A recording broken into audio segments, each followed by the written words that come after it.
जिसने उससे कुछ पाया और जिसने कुछ नहीं पाया तो वो कैसे महिमा दे, यानी कि जिसको अनुभव नहीं। आज अपनी जिंदगी के अंदर उन बड़े अनुभव को लीजिए, उस परमेश्वर के द्वारा परमेश्वर हमको हमारे एहसासों में, हमारे एहसास के अंदर आकर के उस अनुभव देता है और हम उस परमेश्वर के अपनी जिंदगी ले पाते हैं और उसके नाम को महिमा दे पाते हैं। क्योंकि मैंने गवाहियां जो सुनी ना अभी तक, बहुत बड़ी गवाहियां थी, सुंदर गवाहियां थी कि ब्लड कैंसर की रिपोर्ट पॉजिटिव आई, दुआ के बाद में वो रिपोर्ट नेगेटिव आ गई। किसी के साथ कुछ प्रॉब्लम थी, किसी के साथ कुछ प्रॉब्लम थी, कई कई सालों से भी लोग चंगे हुए। क्योंकि बाइबल कहती है कि लोग, यदि कलाम हमारे जीवन के अंदर एक बार आ जाए तो हम चंगाई के भूखे नहीं होंगे, तो हम चंगाई के भूखे। यदि एक बार इस कलाम को समझ गए, और ये कलाम, ये वचन यूं ही साधारण नहीं है। जब मैं सुन लिया कि कहते सब लोगों के पास में उनकी धर्म पुस्तकें होती हैं, तो इनके पास भी इनकी धर्म पुस्तक है। बेशक धर्म पुस्तक है, इसको बाइबल कहते हैं। सारी दुनिया में सबसे ज्यादा पढ़ी जाने वाली, सारी दुनिया में सबसे ज्यादा बिकने वाली, सारी दुनिया में सबसे ज्यादा भाषाओं में अनुवाद है इसका, सबसे ज्यादा लोगों के जीवनों में असर करने वाला कलाम। क्यों? इसलिए क्योंकि बाइबल कहती है कि आदि में वचन था, वचन परमेश्वर के साथ था। आदि में वचन था, वचन परमेश्वर के साथ में था, और परमेश्वर ही, और ये वचन और लोगों के बीच में वो कौन है जो निधारी हुआ? ये कौन हुआ जो इसको पढ़ेगा तो क्या होगा? यीशु अंदर। आमीन। बुखार तो आपका ठीक हो जाएगा एक बार की दुआ से, चलो। फिर बुखार ठीक होने के बाद में फिर आपने क्या करके टन टन टन कुछ कुछ कर दिया, है ना? या फिर एक बार नशा कर लिया, या एक बार फिर से कुदृष्टियां डालनी शुरू कर दी।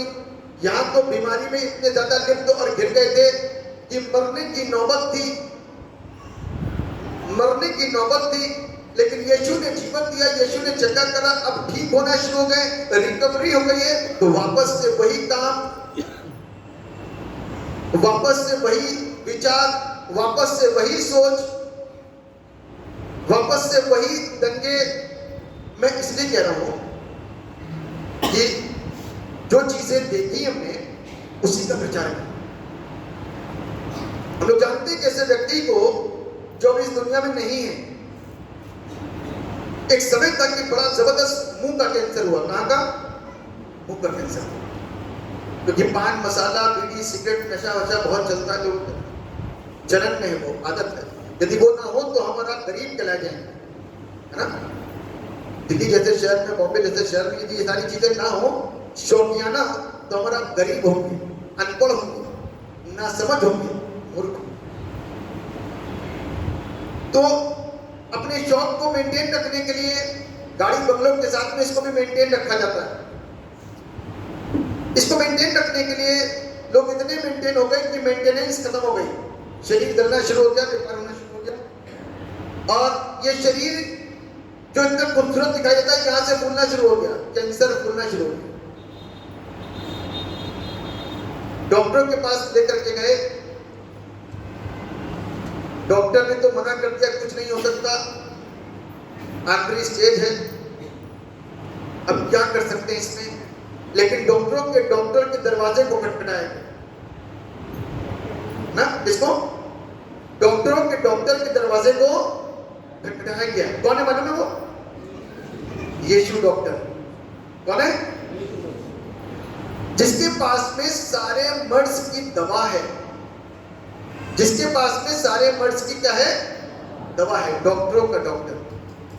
उसके दरवाजे को खटखटाते रहे और मांगते रहे, प्रभु जीवन दे दे, प्रभु जीवन दे दे, प्रभु बचा ले, अभी बच्चे छोटे हैं, प्रभु बचा ले।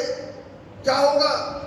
जरा एक बार अनुभव करो, एक बार उस स्टेज में आकर के एक्सपीरियंस दो कि मृत्यु बिल्कुल बहुत निकट और पास में है, और हम अब इस समय इतना रो रहे हैं कि बच जाए किस तरीके से, मृत्यु इतनी निकट है। तो यीशु ने दया करी और जीवन मिल गया। आमीन। एक साल तो प्रभु को छोड़ा ही नहीं कहीं से कहीं तक। Hallelujah, praise Lord. घर के अंदर रोज जाते समय गाने बज रहे हैं, वहां पर मैं यीशु से मिलूंगा, पतरस पानी पर गिरना चाहिए, ठीक है ना। 2 साल के बाद थोड़ा सा हल्का हुआ, तीसरे साल में थोड़ा सा फीका हुआ, चौथे साल में वापस से चीजों का सेवन शुरू हो गया, क्योंकि हम आदी थे उसमें। और जब उसका सेवन वापस से शुरू हुआ तो तकलीफें वापस से आ गई। आज की तारीख में वो बंदा इस दुनिया में ये तजुर्बे से बता रहे हैं कि यीशु को आप अपनाते तो हो, स्वीकार तो करते हो, आते तो हो, भीड़ की भीड़ आती है,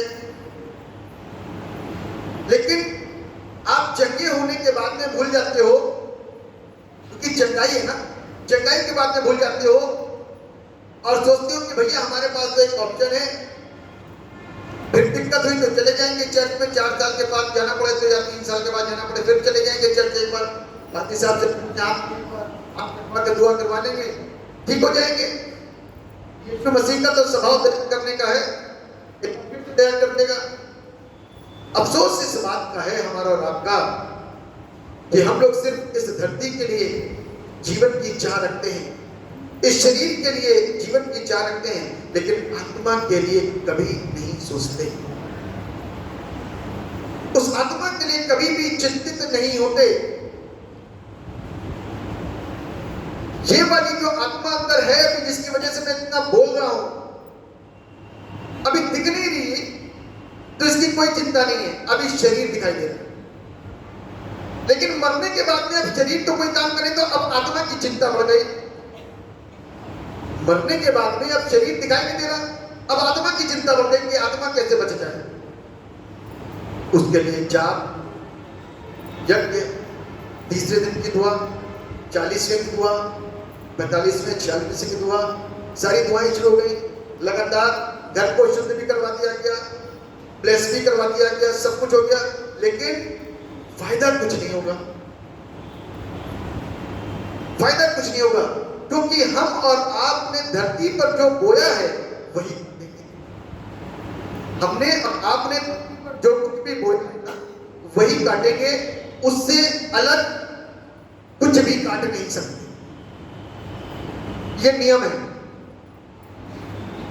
ये नियम है, और नियम से बाहर प्रभु आज तक कभी गया नहीं। ये तो दुनिया है, ले लेकर के सारे काम होते हैं, लेकिन वहां लेना देना नहीं, वहां पर लेना देना नहीं, वहां पर सीधा और सच्चा न्याय है। कैसा न्याय? सीधा और सच्चा न्याय, उसमें कोई धोखा नहीं, कोई बेईमानी नहीं। आंख बंद करके यदि आपने अच्छे काम किए ना और यहां रोते हो कि प्रभु यहाँ कोई मेरी सुनने वाला, मुझे समझने वाला नहीं, तो ध्यान रख लेना आपका वहां पर सच्चा होगा मेरे प्रियो। इसीलिए मैंने आपको बताया, यदि जो कोई इस वचन को स्वीकार करेगा तो वो वापस नहीं लौटेगा। बीमारी से चंगे होकर के तो आप वापस लौट सकते हो, लेकिन वचन को ग्रहण करने के बाद में आप वापस नहीं लौटोगे, क्योंकि इसके अंदर सामर्थ्य है। आमीन। क्या है? इसके अंदर सामर्थ्य है हमको और आपको बदलने की और बचा करके रखने की। क्योंकि बाइबल हमको बताती है कि प्रभु यीशु के नाम का अर्थ है प्रभु हमारे।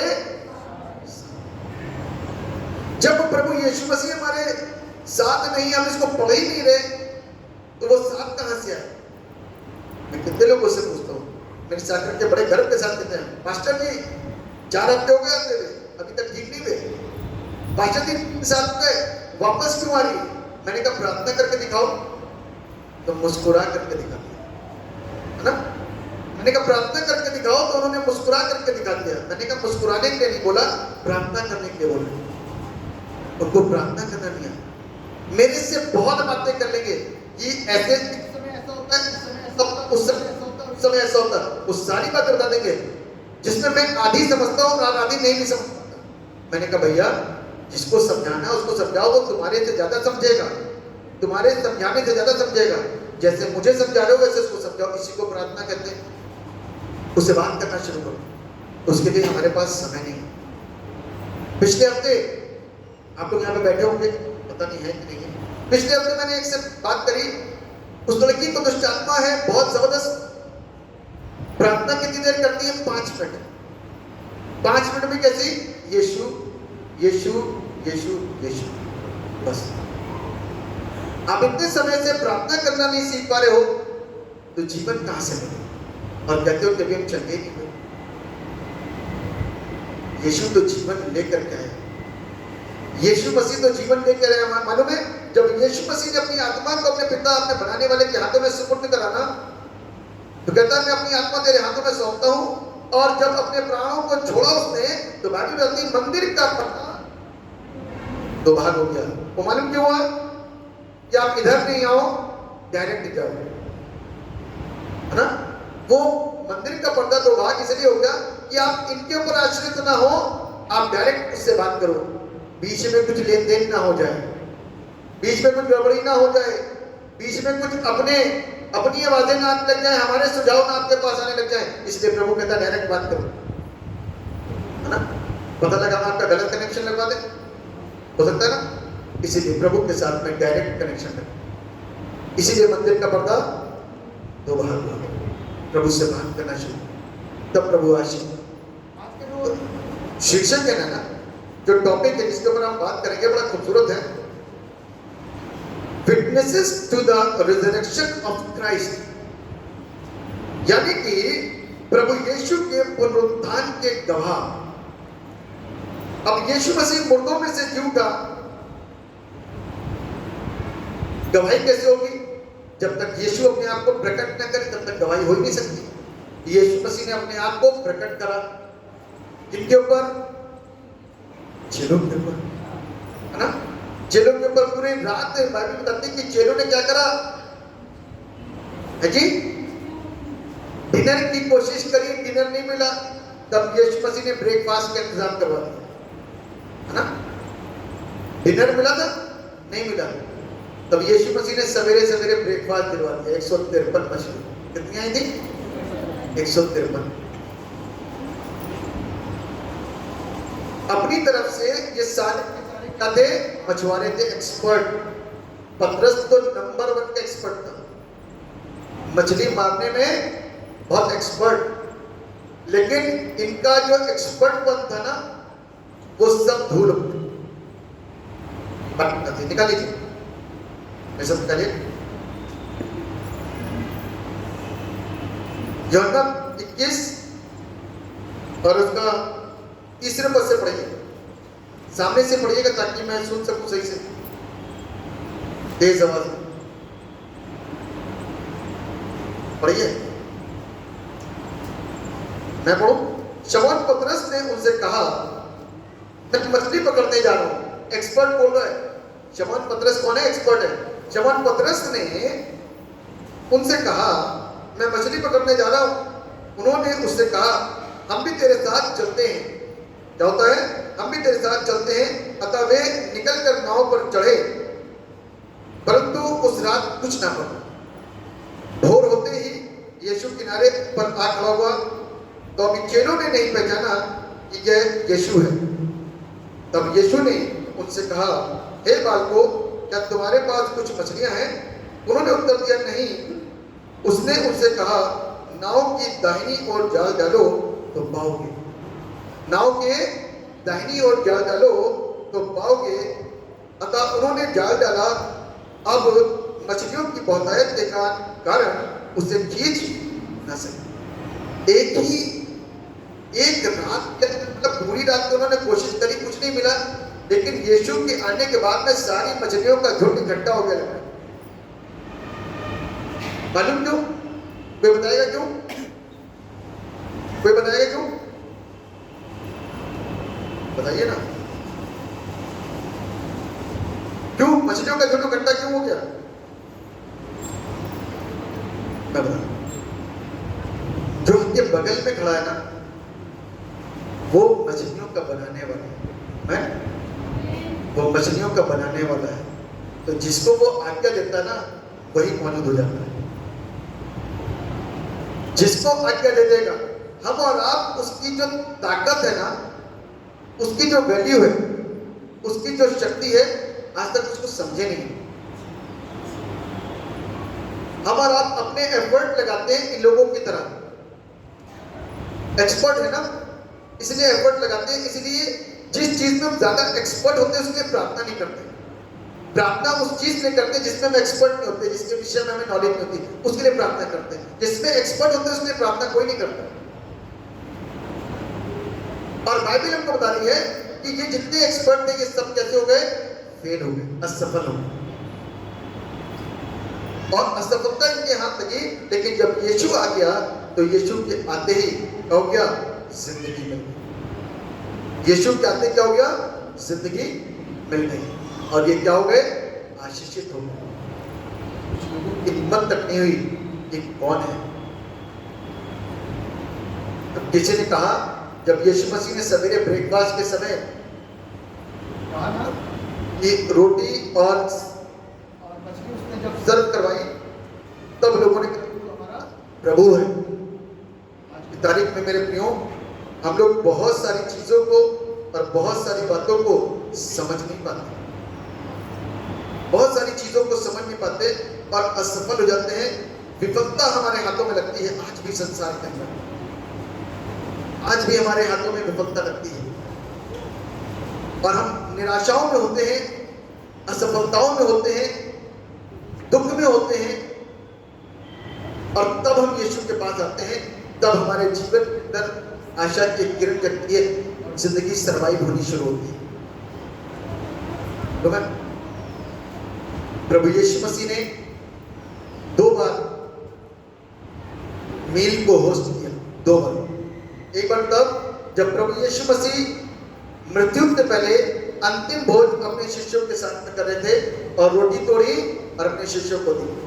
यहाँ पर जी उठने के बाद में आए हैं। इसके बाद में जी उठने के बाद में आए हैं और रोटी तोड़ी और शिष्यों को दी। तो विश्वास किया, यीशु यहाँ पर इस मील को देने के लिए होस्ट, आशीष देने के लिए। मेरे प्रियो, आज हम और आप प्रभु की आज्ञा को और उसकी आवाज को सुनेंगे ना, आज्ञा का पालन करेंगे। जैसे कि इन लोगों ने झक नहीं करी। कुछ लोगों की आदत होती है ना बहुत झक करने की, इन लोगों ने झक नहीं करी। इनसे प्रभु ने कहा को जान डालो। इन्होंने इस बात को नहीं बोला कि प्रभु कैसे करें, क्या करें, भी कि ना करें, लेकिन आज्ञा का पालन करा और जाल डाला और इतनी मछलियां लगी हाथों में कि इन लोग से जाल नहीं गया। तो कहने का अभिप्राय है कि आज की तारीख में आपको और आपको परमेश्वर की आवाज को सुनना है और उसकी आज्ञा का पालन करना है। प्रभु यीशु मसीह आज जीवन देने के लिए मेरे और आपके पास में, मुझको और आपको बचाना चाहता है। हम और आप सिर्फ चंगाई के लिए भूखे हो रहे हैं, वचन के लिए भूख नहीं। मैं शुरुआत में क्या कह रहा था कि लोगों की गवाहियां तो सुनते हैं, बड़ी बड़ी गवाहियां हैं, रिपोर्टें चेंज हो रही, सब कुछ सही है। जिसकी रिपोर्ट चेंज हुई, जिस परिवार के अंदर रिपोर्टें चेंज हुई, वो आज नहीं तो कल, कल नहीं तो परसों फिर बदल सकते हैं, क्योंकि उनके जीवन के अंदर परमेश्वर के वचन ने काम नहीं करा, चंगाई ने काम करा। वो आज नहीं तो कल फिर बदल सकते हैं। आप 3 साल के बाद में उनको वापस देखोगे अपने घरों के तरफ बैक। लेकिन जिनके जीवन के अंदर परमेश्वर का वचन काम करता है वो बदल जाता है, वो सदा के लिए परमेश्वर के भवन में स्थिर रहता है। तो इस स्थिरता को देने के लिए परमेश्वर का वचन बहुत जरूरी है। इस स्थिरता को बनाए रखने के लिए परमेश्वर का वचन बहुत इंपॉर्टेंट है, मुख्य है। ऐसा क्या है इस वचन के अंदर जो 2000 साल से लोग पढ़ते चले आ रहे हैं और बदलते चले जा रहे हैं। जो कोई इसको पढ़ता ना बदल जाता है। आप YouTube चैनल पे गवाहियां सुनो, सिर्फ इतना लिख दो टेस्टिमनीज, सिर्फ इतना डाल दो गवाहियां, फिर आपको दिखाई देगा कि बाइबल पढ़ने के बाद में लोगों की गवाहियां कैसे बनी। आप YouTube चैनल पे डाल सकते हो, चेक कर सकते हो। और सब विश्वास के लोगों के अंदर गवाहियां प्रभु ने दी, उनको बदला रातों रात। क्यों? क्योंकि परमेश्वर काम करता है, सोता नहीं है। परमेश्वर सोता नहीं है और ना ही ऊँघता है, वो काम करता है हर दिन हर पल। मैंने आपको कहा ना कि शैतान आलस नहीं करता, ये बात बिल्कुल सत्य है। लेकिन परमेश्वर भी कहीं पर भी आप उसकी तरफ से आलस नहीं देखोगे। वो सोता नहीं है, ऊँघता नहीं है, हर समय काम करता है। वो नेकी के काम, बचाने के काम, जीवन देने के काम करता है। अब शैतान सिर्फ हाथ करने के और मार डालने के काम करता है। अब फैसला मेरे और आपके हाथ में होगा कि हम किसके हाथों में अपने जीवन को सौंपेंगे। क्योंकि शैतान की चीजें दूर से बड़ी खूबसूरत होती हैं, पास जब जाते हैं ना उसका टेस्ट लेते हैं तो पता चलता है कि वो बहुत गंदी और बहुत बुरी है। लेकिन यीशु मसीह की चीजें पास से भी अच्छी हैं और दूर से भी अच्छी हैं, क्योंकि यीशु मसीह जीवन लेकर के आया। इसलिए आज हम सब प्रभु यीशु के द्वारा उस जिंदगी को प्राप्त करने के लिए जब यहाँ पर आए हैं तो उससे प्रार्थना करें कि परमेश्वर हमारी आवाज़ को सुन करके उसका पालन कर सके। क्योंकि आज हम उसकी आवाज़ को नहीं सुनते, इसीलिए आज हम इस समस्याओं में घिरे हुए हैं। मालूम है उस रेजरेक्टेड परमेश्वर की सामर्थ इतनी ज़बरदस्त है कि वो हमको और आपको बदल के रख देता है। उसकी सामर्थ बड़ी अद्भुत है। उसने हमारी और आपकी जिंदगी को क्या करा? बदला। कि आज तक लोग यीशु को अपना जीवन सौंप रहे हैं और यीशु को अपना जीवन दे रहे हैं। ये गवाहियां हैं, ये गवाहियां हैं, क्योंकि लोग यीशु मसीह को अपनी जिंदगियों को क्या कर रहे हैं? सौंप। आज हमने और आपने यदि अपने जीवन के फैसले को लिया कि हम उसकी आज्ञा को, उसकी डिविनिटी को, उसकी देवता को समझ पाएं, उसके वचन को समझ पाएं, तो परमेश्वर आज हमसे और आपसे भी बात करेगा और हमको और आपको भी बदलना है। वो बदलना चाहता है, बचाना चाहता है। तो इसलिए बचने के लिए हम और आप अपने आप को उसके सामने अपनी जिंदगी को ऑफर कर दें, सौंप दें। वो हमारा रखवाल और हमारा मददगार। परमेश्वर इस वचन के द्वारा हम सबको आशीष देगा। हम दुआ करें। जीवित और समर्थी पिता परमेश्वर, राजाओं के राजा, प्रभु के प्रभु, सर्वशक्तिमान पिता, धन्यवाद देते हैं आपके तमाम आशीषों के लिए, बरकतों के लिए जो आपने हम सबको दी। पतरस जो एक्सपर्ट था सारी चीजों में, सारी बातों में, विफल हो गया अपने काम के अंदर, अपनी दक्षता के अंदर, जिसके ऊपर वो घमंड कर सकता था। क्योंकि परमेश्वर हर एक उस व्यक्ति को जो अपने किसी भी काम के ऊपर ये सोचता है कि मैं दक्ष हूं, उसको फेल कर सकता है। और हर एक जीरो को परमेश्वर, हर एक निर्बुद्धि को परमेश्वर बुद्धिजीव और आशीषित कर सकता है। ये अधिकार है उसके पास। प्यारे पिता परमेश्वर, आपसे प्रार्थना करते हैं कि हम सब एक खूबसूरत जिंदगी को जो यीशु के वचनों में आने के बाद में हम प्राप्त करते हैं, बसर करते हैं, उस खूबसूरत जिंदगी का स्वाद और उसका टेस्ट हमको दीजिए, ताकि हम इसके स्वाद को लेकर के आशीष पाएं और आपको धन्यवाद दे सकें। धन्यवाद हो पिता, आप अपनी करुणा और अपनी दया को हम सब के ऊपर बनाए। आज मेरे और आपके लिए अवसर है कि हम सब उस जीते परमेश्वर के वचन को सुनते हैं तो उसकी आज्ञा का पालन करें। तब ही हम हर चीज में, जिसमें हम सोचते हैं कि शायद हम सेल्स में बहुत एक्सपर्ट हैं, हम खेल में बहुत एक्सपर्ट हैं, हम सिंगिंग में बहुत एक्सपर्ट हैं, टीचिंग में बहुत एक्सपर्ट हैं, प्रीचिंग में बहुत एक्सपर्ट हैं, परमेश्वर हमको फेल कर सकता है। परमेश्वर हमको फेल कर सकता है। हम यीशु के पास आए, अपने सर को झुका करके, परमेश्वर मुझको और आपको आशीष देगा, ऊंचाइयों पे लेके आए। तो इसलिए आज कुछ भी करने से पहले अपने परमेश्वर को अपना जीवन सौंपे, उससे प्रार्थना करके निकले, तो परमेश्वर हमारी जिंदगियों की हर एक नाकाम स्थितियों को साकार बनाएगा, आशीषित करेगा। धन्यवाद परमपिता, आपने प्रार्थना को सुनिए। सारा आदर महिमा गौरव आपको देते हुए इस दुआ को आपके नाम में मांग लेते हैं। जैसे सुनिए और कबूल कीजिए। आमीन।